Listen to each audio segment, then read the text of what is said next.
S IT ದಾಳಿಯ ಬಗ್ಗೆ ಒಂದು ಸುದ್ದಿಗೋಷ್ಠಿ ನಡೀತಾ ಇದೆ. ಬನ್ನಿ ಸುದ್ದಿಗೋಷ್ಠಿಯಲ್ಲಿ ನಡೀತಾ ಇದೆ ನೋಡೋಣ.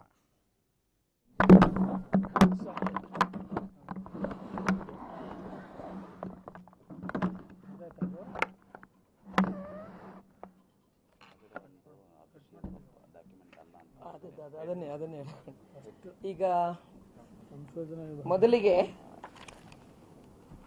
ಐತಿಹಾಸಿಕ ಪಾರ್ಟಿಯಾದ ಕಾಂಗ್ರೆಸ್ ಪಾರ್ಟಿ ಇಷ್ಟು ದೊಡ್ಡ ಕಡತವನ್ನ ಬಿಡುಗಡೆ ಮಾಡಿದೆ. ಕೆಳಗಡೆ ಈ ಸಿಗರೇಟ್ ಸೇವನೆ, ತಂಬಾಕು ಸೇವನೆ ಇಂಜುರಿಯಸ್ ಟು ಹೆಲ್ತ್ ಅಂತ ಆಗ್ತಾರಲ್ಲ, ಹಾಗೆ ಕೆಪಿಸಿಸಿ ಬಿಡುಗಡೆ ಮಾಡಿದೆ. ಕೆಪಿಸಿಸಿ ಸಂಶೋಧನಾ ವಿಭಾಗ, ಕೆಪಿಸಿಸಿ ಕಾಂಗ್ರೆಸ್ ಅಲ್ವಾ ಅಂತೇಳಿ ದಿನೇಶ್ ಗುಂಡೂರಾಯರು ನಮಗೆ ಸ್ಪಷ್ಟಪಡಿಸಬೇಕು. ಅವ್ರು ಹೇಳ್ತಾರೆ, this document is research input for the Indian national Congress and does not represent the official party line. ಕಾಂಗ್ರೆಸ್ಸಿನ ಸಂಶೋಧನಾ ವಿಭಾಗದ document does not represent the parties official line ಅಂತ ಹೇಳಿದ್ರೆ ಎಷ್ಟರ ಮಟ್ಟಿಗೆ ಇವರು ಜನರನ್ನ ಆದಿ ತಪ್ಪಿಸ್ತಾ ಇದ್ದಾರೆ. ಮತ್ತೆ ಇದರಲ್ಲಿ ವಾಚಾಮಗೋಚರವಾಗಿ ಬಿಜೆಪಿಯನ್ನ, RSS ಅನ್ನ, ದೇಶದ ಇತರ ಎಲ್ಲ ಪಾರ್ಟಿಗಳನ್ನು ಅವರು ಹೇಳ್ತಾರೆ, ಇಂದು ಹುಟ್ಟಿಕೊಂಡಿರುವ ಅನೇಕ ಸ್ವಾರ್ಥಪರ ಮತ್ತು ಲೂಟಿಕೋರ ರಾಜಕೀಯ ಪಕ್ಷಗಳಿಗೂ ಕಾಂಗ್ರೆಸ್ಸಿಗೂ ಅಜಗಜಾಂತರ ವ್ಯತ್ಯಾಸ ಇದೆ ಅಂತ ಹೇಳ್ತಾರೆ. ಭಾರತ ದೇಶದ ಎಲ್ಲ ರಾಜ್ಯಗಳಲ್ಲಿ ಅಂತ ಪ್ರಾದೇಶಿಕ ಪಕ್ಷಗಳ ಜೊತೆ ಸೇರಿ ಕಾಂಗ್ರೆಸ್ ಅಧಿಕಾರವನ್ನ ಮಾಡ್ತಾ ಇದೆ. ಅಂದ್ರೆ ಎಷ್ಟು ಬೇಜವಾಬ್ದಾರಿ ಹೇಳಿಕೆ, ಹಸಿ ಸುಳ್ಳು ಎಲ್ಲದರಲ್ಲೂ ಕೂಡ. ಅದರ ಒಂದೊಂದು ವಾಕ್ಯಕ್ಕೂ ಶಬ್ದಕ್ಕೂ ಉತ್ತರವನ್ನ ಕೊಡೋದನ್ನ ಬಿಜೆಪಿಗೆ ಸಾಧ್ಯತೆ ಇದೆ. ಇತಿಹಾಸವನ್ನ ತಿರುಚಲಾಗಿದೆ. ಬಡತನದ ಬಗ್ಗೆ ಮಾತನಾಡ್ತಾರೆ, ಕ್ರಾಂತಿಕಾರಿಗಳ ಬಗ್ಗೆ ಮಾತನಾಡ್ತಾರೆ, ಸ್ವತಂತ್ರ ಮಾರ್ಗದ ಬಗ್ಗೆ ಮಾತನಾಡ್ತಾರೆ. ಇವತ್ತಿನ ಭಾರತ ನರೇಂದ್ರ ಮೋದಿಜಿಯವರ ನೇತೃತ್ವದಲ್ಲಿ ಒಂದು ಏನು ವೇಗವನ್ನ, ಅಭಿವೃದ್ಧಿಯ ಪಥದಲ್ಲಿ ವೇಗವನ್ನ ಕಂಡುಕೊಳ್ತಾ ಇದೆ. ಅಲ್ಲಿಯ ತನಕ ದೇಶ ಅನುಭವಿಸಿದ ಅನೇಕ ಹಿನ್ನಡೆಗೆ ತಾನು ಕಾರಣ ಅಂತ ಹೇಳೋದನ್ನ ಅದು ಯಾವತ್ತೂ ಕೂಡ ಮಾಡಿಲ್ಲ.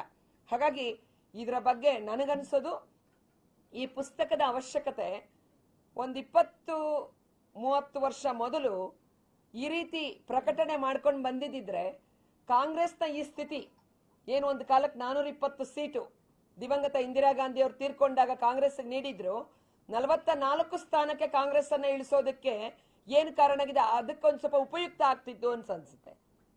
ಬಿಜೆಪಿ ಬಗ್ಗೆ ಬೇರೆಯವ್ರ ಬಗ್ಗೆ ಟೀಕೆ ಮಾಡೋದಕ್ಕಿಂತ ಕಾಂಗ್ರೆಸ್ ಏನೋ ಅನ್ನೋ ಇತಿಹಾಸವನ್ನ ಇವತ್ತಿನ ಕಾಂಗ್ರೆಸ್ನವ್ರಿಗೆ ಹೇಳ್ಕೊಡಿ.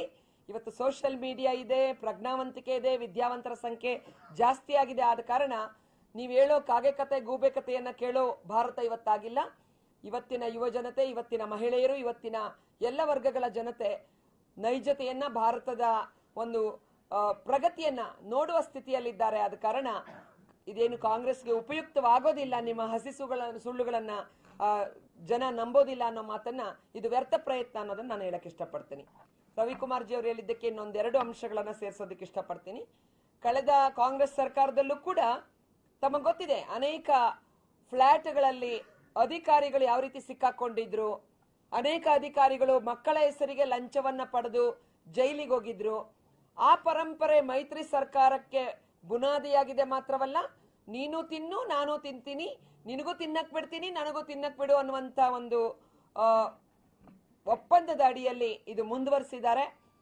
ನಮ್ಮ ಪಕ್ಷ ಹೇಳುವಾಗೆ ಒಂದೇ ಒಂದು ವಾರದಲ್ಲಿ ಇದರ ತನಿಖೆ ಆಗಬೇಕು. ಒಂದು ಇಷ್ಟು ಬಿಗಿ ಭದ್ರತೆ ಇದೆ, ಚುನಾವಣಾ ಆಯೋಗ ಹದ್ದಿನ ಕಣ್ಣಿಟ್ಟಿದೆ. ಇಂಥ ಸಂದರ್ಭದಲ್ಲಿ ಇಷ್ಟು ಲಜ್ಜೆಗೆಟ್ಟು ಕೋಟಿ ಕೋಟಿ ಹಣವನ್ನ ವ್ಯವಹಾರ ಮಾಡ್ತಾ ಇದ್ದಾರೆ ಅಂತ ಹೇಳಿದ್ರೆ, ಈ ಚುನಾವಣಾ ಯಾವ ರೀತಿ ಕಣದಲ್ಲಿ ಯಾವ ರೀತಿ ಅವ್ಯವಹಾರ ನಡೀಬಹುದು, ಸರ್ಕಾರಿ ಯಂತ್ರದ ದುರುಪಯೋಗ ಆಗ್ಬಹುದು ಅಂತೇಳಿ ನಾವು ನೀವು ಕಲ್ಪನೆ ಮಾಡ್ಕೊಳ್ಬೇಕಾಗಿದೆ. ಆದ್ರಿಂದ ಭಾರತೀಯ ಜನತಾ ಪಾರ್ಟಿ ಚುನಾವಣಾ ಆಯೋಗಕ್ಕೆ ದೂರನ್ನು ಕೊಡ್ತೇವೆ ಮತ್ತು